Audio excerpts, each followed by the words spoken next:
सर्वप्रथम गुजारिश करूंगा जिला कांग्रेस कमेटी के अध्यक्ष पंकज तिवारी जी से, सुशील पासी जी से, प्रदीप जी से और एमएलए श्याम सुंदर भाटी से राहुल जी और प्रियंका जी का स्वागत करें। आप नारा लगाइए जोरदार, राहुल गांधी, प्रियंका गांधी, राहुल गांधी, प्रियंका गांधी। अब मैं नितिन शुक्ला जी से गुजारिश करूंगा वो राहुल जी को और प्रियंका जी को प्रतीक चिन्ह भेंट करें। नितिन शुक्ला जी राहुल जी को प्रतीक चिन्ह भेंट करें और प्रियंका जी को भी प्रतीक चिन्ह भेंट करें। राहुल गांधी, राहुल गांधी। नितिन जी अब प्रियंका जी को भी आप एक प्रतीक चिन्ह भेंट कर दीजिए। राहुल गांधी, प्रियंका गांधी, राहुल गांधी। अब मैं गुजारिश करूंगा हमारे उत्तर प्रदेश कांग्रेस के वाइस प्रेसिडेंट और इस विधानसभा से प्रत्याशी रहे कांग्रेस के सुशील पासी जी आए और राहुल जी और प्रियंका जी का स्वागत करें। सुशील पासी जी।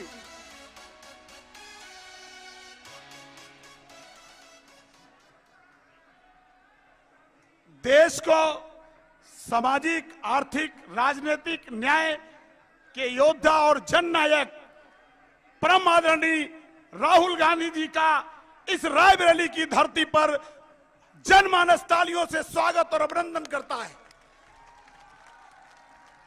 परम आदरणीय सामाजिक व्यवस्था परिवर्तन की महान नायिका आज हम सब लोगों के बीच में रायबरेली की धरती पर बछरावा महाराजगंज में पधारे हैं। हम आपका स्वागत करते हैं, लेकिन आपसे अनुरोध करते हैं कि चूंकि आप इस देश की लड़ाई लड़ रहे हैं, देश के हर जाति, हर मजहब के लोगों को आप न्याय दिला रहे हैं, हम आपसे कहेंगे कि रायबरेली की जनता, चूंकि आप उसके राजीव गांधी जो भारत रत्न थे, शहीद थे, उनके बेटे हैं, उनकी बेटी है, जिन्होंने पंचायत राज और इस देश के 576 नवोदय विद्यालय की स्थापना की थी। इसलिए यह देश रायबरेली जनता के साथ खड़ा है और रायबरेली आपको पूरे देश की लड़ाई लड़ने के लिए आपसे आह्वान कर रहा है, जो कि आपका समय कीमती है। इसलिए हम आपसे कहेंगे, आपका चुनाव रायबरेली की जनता लड़ेगी, आप पूरे देश की जनता की लड़ाई लड़ रहे हैं। बहुत बहुत धन्यवाद। जय हिंद, जय भारत। अब मैं कांग्रेस कमेटी की राष्ट्रीय महासचिव, आप सबकी लोकप्रिय 20 साल से आपके बीच में हर घर में जाने वाली आदरणीय प्रियंका गांधी जी से गुजारिश करूंगा वो आए और संबोधित करें। जोरदार तालियां प्रियंका गांधी।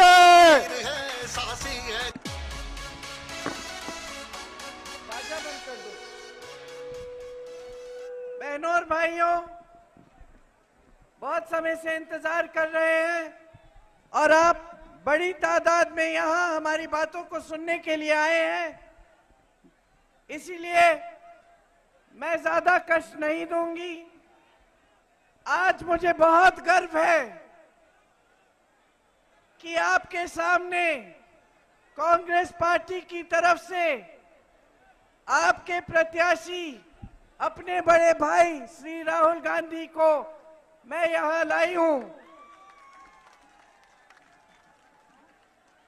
इस देश में इकलौते नेता है जो 4000 किलोमीटर कन्याकुमारी से कश्मीर तक चले और उसके बाद मणिपुर से मुंबई तक उन्होंने यात्रा की, सिर्फ इस देश को एक संदेश देने के लिए कि देश का जन जन भाई भाई है, कि देश में पूरी तरह से विकास तब आएगा जब देश की एकता बनी रहेगी। और सिर्फ आप सबसे मिलने के लिए, आपकी समस्याओं को समझने और सुनने के लिए उन्होंने इतनी मेहनत की, उन्होंने इतने हजारों किलोमीटर पैदल चल के आपके बीच आने का कष्ट किया। इसीलिए आज आप उन्हीं की बातें सुनिए। मेरी तो बार बार सुनते रहते हैं, मैं गांव गांव प्रचार करने के लिए आ रही हूं। मैं आपको इतना कहना चाहती हूं कि बहन हूं राहुल गांधी जी की, उनको बचपन से जानती हूं, उनको बचपन से जानती हूं। शायद कोई और मुझसे ज्यादा अच्छी तरह ने जाने। मैं एक बात आपको बता सकती हूं, बचपन से राहुल जी को अन्याय नहीं बर्दाश्त हुआ। बचपन में भी अगर खेलते खेलते कोई बच्चा किसी दूसरे बच्चे के साथ कुछ गलत बोल देता या अन्याय करता तो भैया लड़ पड़ते।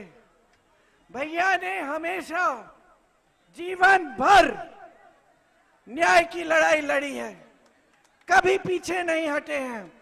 ऐसा निडर व्यक्ति, ऐसा साहसी व्यक्ति, ऐसा दरिया दिल इंसान आपको पूरे देश में आप ढूंढ लीजिए, आपको नहीं मिलेगा।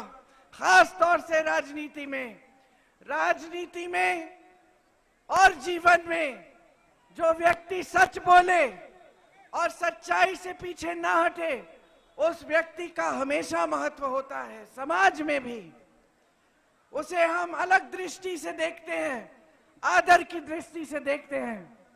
भाई आपको हमेशा सच बोलेंगे, चाहे आपको पसंद आए ना आए, चाहे वो सच कभी कड़वा लगे, लेकिन सच्चाई से पीछे नहीं हटेंगे। उन्होंने सत्य का पथ पकड़ा है, वो हमेशा इस पथ पे चलेंगे।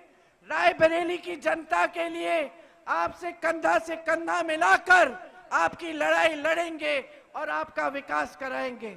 आप सबको बहुत धन्यवाद। अब मैं भैया को बुलाती हूं, भैया आपको संबोधित करेंगे।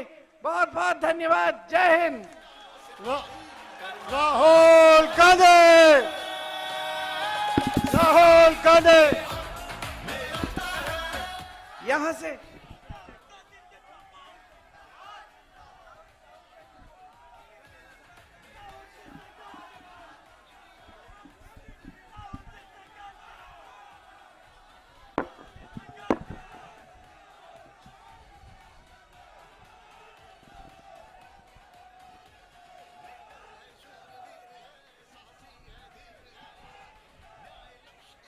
प्रियंका जी, केसी वेणुगोपाल जी, अविनाश पांडे जी, पंकज तिवारी जी, सुशील पासी जी, प्रमोद तिवारी जी, श्याम सुंदर भारती जी, विजेंद्र जी, रमेश शुक्ला जी, स्टेज पे कांग्रेस पार्टी के इंडिया गठबंधन के वरिष्ठ नेता, भाइयों और बहनों, प्रेस के हमारे मित्रों, आप सबका यहां बहुत बहुत स्वागत। इतनी गर्मी में आप यहां आए, हमारी बात सुनने आए, दिल से आपका धन्यवाद करता हूं।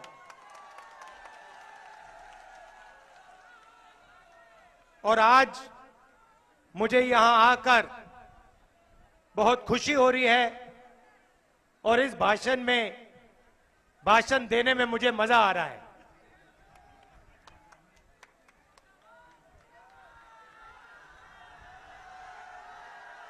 तो आपको मैं एक घर की बात बताता हूं।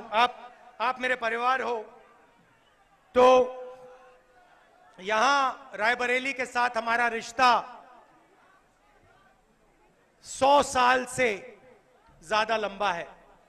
हमारे परदादा, प्रियंका के मेरे परदादा जवाहरलाल नेहरू ने अपना राजनीतिक जीवन रायबरेली के खेतों में किसानों के साथ, मजदूरों के साथ किया था। आप सोचिए, 100 साल पुराना रिश्ता है। तो आज कुछ दिन पहले, आगे आ जाओ, आगे आ जाओ, आगे आ जाओ।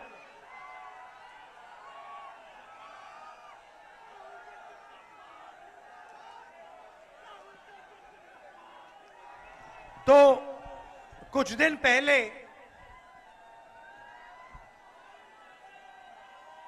पहले मैं मां के साथ बैठा था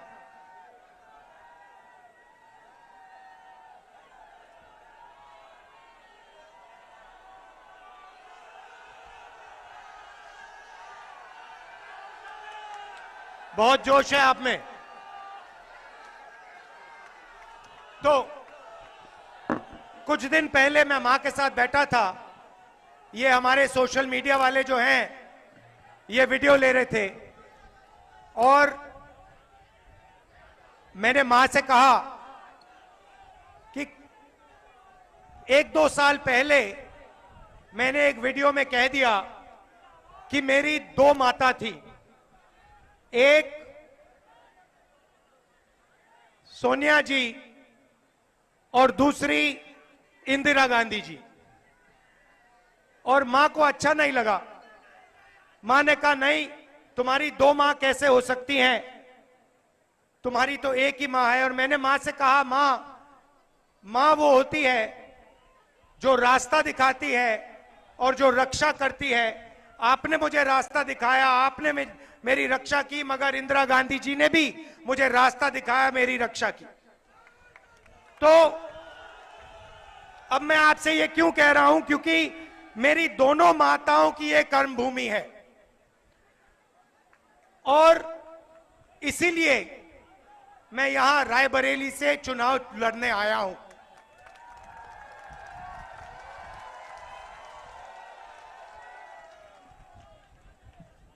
चुनाव अजीब सा चुनाव है क्योंकि पहली बार हिंदुस्तान के इतिहास में बीजेपी के लोग, आरएसएस के लोग हमारे संविधान को खत्म करने में, नष्ट करने में लगे हुए हैं। इनके नेताओं ने साफ कहा है कि हम अगर चुनाव जीतेंगे तो कॉन्स्टिट्यूशन को बदल देंगे, फाड़ के फेंक देंगे। अब भाई और बहनों, आपको मालूम है कि जो भी आपको आज तक मिला है, किसानों को, गरीबों को, दलितों को, आदिवासियों को, पिछड़े वर्ग के लोगों को, गरीब जनरल कास्ट के लोगों को, जो भी हिंदुस्तान के कमजोर लोगों को मिला है वो इस किताब ने आपको दिया है। और इस किताब के बिना जनता की सरकार नहीं होगी, अदानी और अंबानी की सरकार होगी। और वो जो आज आपकी थोड़ी सी रक्षा है वो भी गायब हो जाएगी। और नरेंद्र मोदी जो चाहते हैं 2-3 लोगों की सरकार, वो पूरी तरीके से चलाएंगे। 2-3 और चीजें होंगी।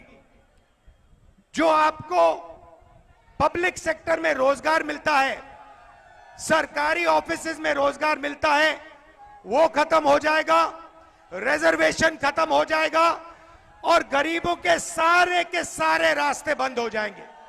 भैया थोड़ा शांत हो जाएं, थोड़ा शांत हो जाएं, बोलने दीजिए, शांत हो जाइए, डिस्टर्ब मत कीजिए। तो सारे के सारे जो आपके रास्ते हैं, जैसे ही ये संविधान खत्म होगा, ये सारे के सारे रास्ते आपके बंद हो जाएंगे। और लड़ाई इसी बात की है। लड़ाई संविधान को बचाने की है, लड़ाई किसानों को अधिकार दिलवाने की है, गरीबों की रक्षा करने की है। भाई और बहनों, नरेंद्र मोदी जी ने पिछले 10 साल में 16 लाख करोड़ रुपया 22-25 अरबपतियों का कर्जा माफ किया है। आप सोचिए, 16 लाख करोड़ रुपया मतलब 24 साल का मनरेगा का पैसा नरेंद्र मोदी जी ने 22 लोगों को दिया है। और सच्चाई यह है कि आज 22 लोगों के पास उतना धन है जितना हिंदुस्तान के 70 करोड़ लोगों के पास है। इतना अन्याय हिंदुस्तान में कभी पहले नहीं हुआ। एक व्यक्ति को एयरपोर्ट, पोर्ट, इंफ्रास्ट्रक्चर, डिफेंस की इंडस्ट्री सारी की सारी पकड़ा दी।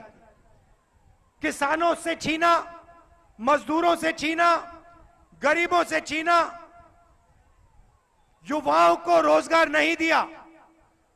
और आप देखो, मैंने मीडिया के मित्र कहा था, मगर भाइयों और बहनों, ये मीडिया वाले हमारे आपके मित्र नहीं है, ये अदानी के मित्र हैं। और आप इस बात को बहुत अच्छी तरह समझते हो। ये मीडिया के स्ट्रिंगर्स हैं, ये भी समझते हैं इनको सैलरी लेनी है, बच्चे पालने हैं तो ये करते हैं, इनकी गलती नहीं है, मगर लगाम इनकी अदानी जी के, अंबानी जी के हाथ में है। जो वो कहते हैं ये करते हैं। आप देखिए रायबरेली में, अमेठी में कितना काम हुआ है। District hospital, Lalganj rail coach factory, NTPC Unchahar thermal power station, AIIMS जिसको बीजेपी ने रोका, स्पाइस पार्क जिसको बीजेपी ने रोका, Sharda canal, Ganga bridge, Rajiv Gandhi institute petroleum technology, Rashtriya Udan academy, NIFT, FDDI, ये सब हमने किया। हाईवेज बनाई, मगर मीडिया आपको ये कभी नहीं कहेगा, कभी नहीं बताएगा। भाइयों और बहनों, कभी किसी किसान को आपने मीडिया में देखा है? कभी देखा? कभी किसी बेरोजगार युवा को इंटरव्यू देते हुए देखा आपने? कभी मजदूर की बात करी इन्होंने? अंबानी की शादी देखी? 10 करोड़ की घड़ी, लाखों रुपए का ड्रेस देखा? तो ये भाइयों और बहनों हमारे नहीं है, ये अदानी के, अंबानी के, मोदी के। मोदी जी का चेहरा 24 घंटा ये दिखाएंगे, मगर किसानों की, मजदूरों की बात ये कभी नहीं करने वाले हैं। भाइयों और बहनों, हमने मन बनाया कि अगर नरेंद्र मोदी 22 लोगों के लिए काम कर सकते हैं और 22 अरबपति बना सकते हैं, तो कांग्रेस पार्टी करोड़ों लाखपति बना सकती है। अब आप कहोगे राहुल गांधी क्या कह रहा है, करोड़ों लाखपति कैसे बनेंगे? मैं समझा देता हूं 2 मिनट में। हिंदुस्तान में सारे के सारे गरीब परिवारों की लिस्ट बनेगी, उसमें उत्तर प्रदेश के करोड़ों लोग होंगे। इस भीड़ में से हजारों लोगों की लिस्ट बनेगी। लिस्ट में से हर परिवार में से एक महिला का नाम चुना जाएगा और उस महिला के बैंक अकाउंट में, उस महिला के बैंक अकाउंट में 50,000 नहीं, 70,000 नहीं, 90,000 नहीं, 1 लाख रुपया साल का अंदर जाएगा, इनसाइड।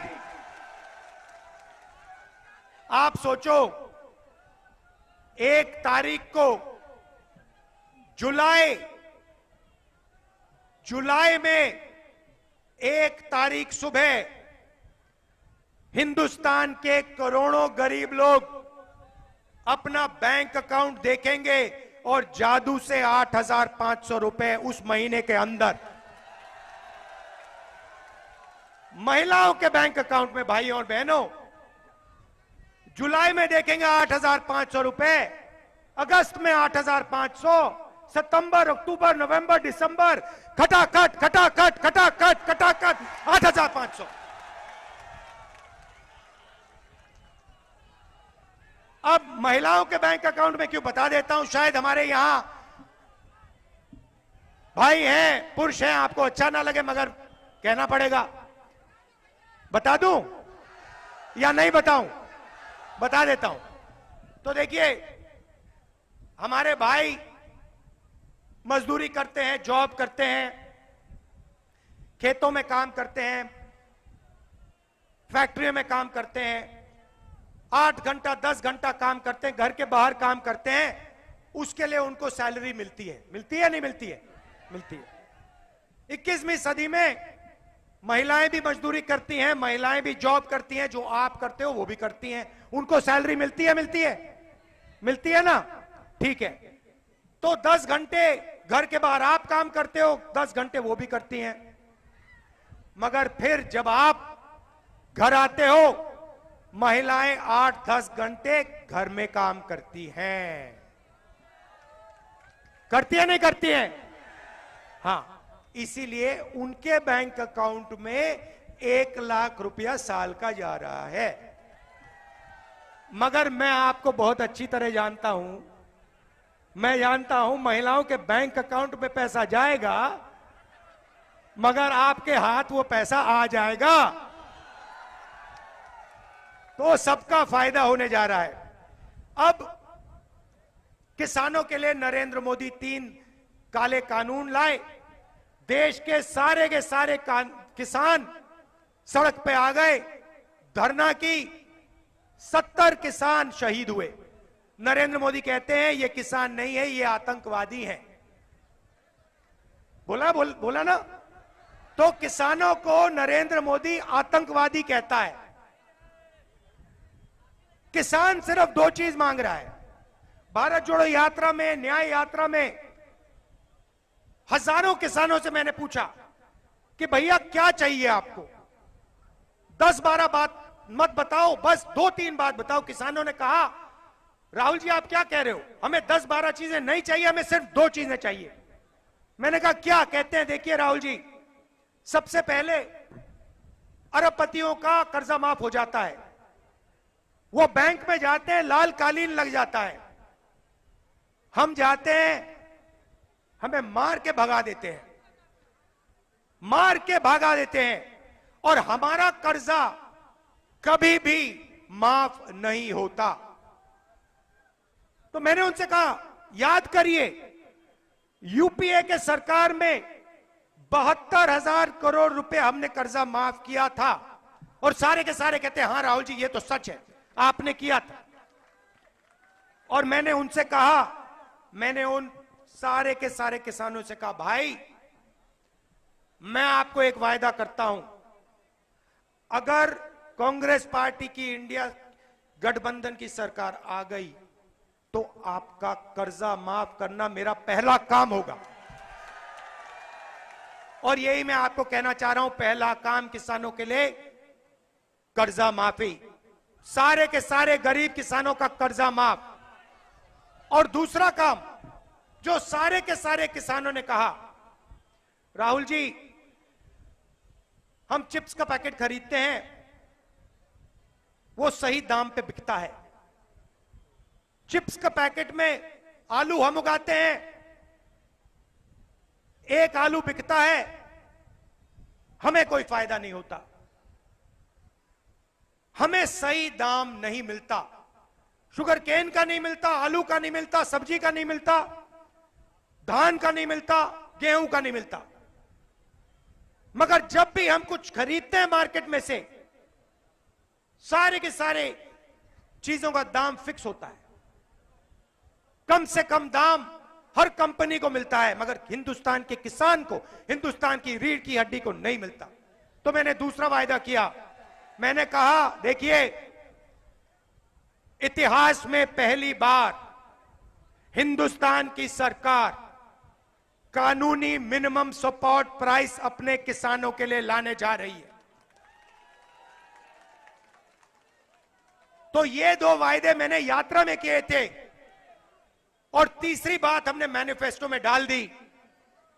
तीसरी बात यह है कि आप बीमा का पैसा देते हो, नरेंद्र मोदी जी ने बीमा योजना दी, 16 कंपनियों का पूरा फायदा दिया। जब किसानों का नुकसान होता है आपसे कहते हैं आपको इंश्योरेंस का बीमा का पैसा नहीं मिलेगा। हमने अपने मैनिफेस्टो में लिख दिया है किसानों को बीमा का पैसा मिलेगा और 30 दिन के अंदर बीमा का पैसा मिलेगा। तो ये किसानों के लिए। अब सबसे बड़ी बात, नरेंद्र मोदी ने कहा था 2 करोड़ युवाओं को रोजगार दूंगा, कहा ना। और फिर कहते हैं देखो नाली में पाइप डालो, नाली में पाइप डालो हिंदुस्तान के युवा, उसमें से गैस निकलेगा, गैस से पकौड़े तलो और बेचो। और 2-3 लोगों ने जाके नाले में पाइप डाला और ट्राई किया, ना गैस ना पकौड़े ना कुछ। वही मामला था कोविड वाला। भाइयों और बहनों, वेंटिलेटर नहीं है, ऑक्सीजन नहीं है, गंगा में लाशों के ढेर हैं, मगर भाइयों और बहनों मोबाइल फोन की लाइट ऑन कर दो, चमकाओ, पूरी दुनिया को दिखाओ कि हिंदुस्तान में कोविड से करोड़ों लोग मर रहे हैं। और जब लाइट ने काम नहीं किया तो फिर कहते हैं भाई और बहनों चलो भैया लाइट नहीं चली, थाली बजा दो। और जनता मीडिया कह रही है वाह वाह वाह वाह वाह, क्या कमाल की बात करी। भाई और बहनों 6 साल का बच्चा जानता है कोविड कैसे फैलता है। सबको सड़क पे बैठा दिया, खड़ा कर दिया, सब लोग थाली बजा रहे हैं और कोविड धड़ाधड़ धड़ाधड़ धड़ाधड़ फैल रहा है, लोग मर रहे। मीडिया कह रही है देखो क्या प्रधानमंत्री है भैया, क्या थाली बजा दी, देखो नचा दिया लोगों को। नोटबंदी, गलत जीएसटी, थाली, पकोड़ा, युवाओं को यह दिया।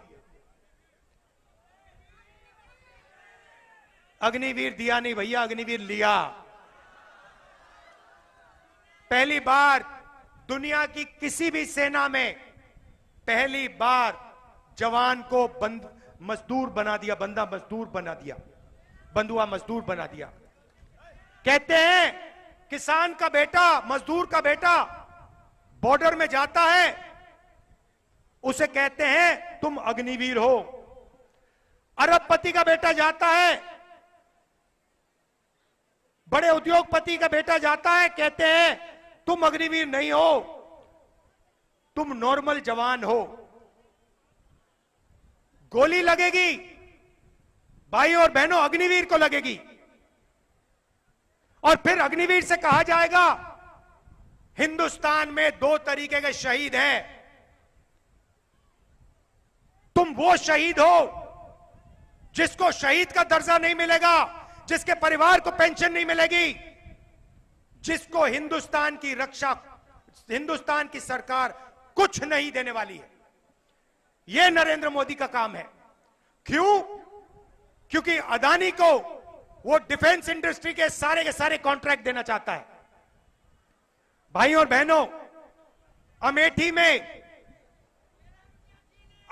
में मैं राइफल की फैक्ट्री लाया था, AK-47 की फैक्ट्री लाया था। आप जानते हो फैक्ट्री आज तक क्यों नहीं चालू हुई है? क्योंकि नरेंद्र मोदी अदानी को कॉन्ट्रैक्ट देना चाहता है, इसीलिए वो आज फैक्ट्री चालू नहीं हुई है, इसीलिए वहां AK-47 नहीं बन रही है, AK-203 नहीं बन रही है।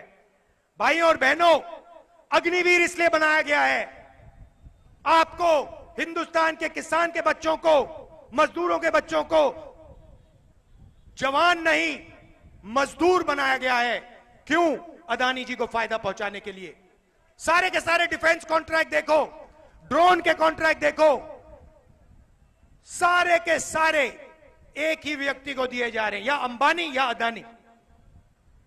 तो अब सवाल उठता है कांग्रेस पार्टी हिंदुस्तान के युवाओं के लिए क्या करने जा रही है? इस सवाल का जवाब देने में यहां आया हूं, आपके सामने रायबरेली आया हूं। भाइयों और बहनों, पहला काम 30 लाख सरकारी नौकरियां हम 15 अगस्त तक आपके हवाले करने जा रहे हैं। दूसरी बात, ये जो फैशन बना है कि बड़े बड़े लोग परमानेंट नौकरी करेंगे और हिंदुस्तान के गरीब लोग, पिछड़े लोग, दलित, आदिवासी, गरीब, जनरल कास्ट, माइनॉरिटी के लोग, किसान के बेटे सरकार में नौकरी करेंगे, ठेकेदारी प्रथा में काम करेंगे और जिस दिन उनको निकालना होता है उस दिन निकाले जाएंगे। यह अन्याय है भाइयों और बहनों। इसीलिए सरकार में, पब्लिक सेक्टर में कांग्रेस पार्टी की सरकार, इंडिया गठबंधन की सरकार ठेकेदारी प्रथा को बंद करने जा रही है। अगर नौकरी मिलेगी, इज्जत की नौकरी मिलेगी, परमानेंट नौकरी मिलेगी, पेंशन के साथ नौकरी मिलेगी, गरीबों को मिलेगी, कमजोरों को मिलेगी, किसानों के बेटों को मिलेगी, मजदूरों के बच्चों को मिलेगी। और तीसरा, और भाइयों और बहनों, क्रांतिकारी काम। यहां पे बेरोजगार कौन है? दिखाओ हाथ। ये देखो, लाइन लग गई, हाथ उठ गए। सबसे पहले भैया धन्यवाद करो मोदी जी का कि आप सबको बेरोजगार बनाया उन्होंने। धन्यवाद करो कि मोदी जी आपने हमें बेरोजगार बनाया, इसके लिए दिल से आपका धन्यवाद।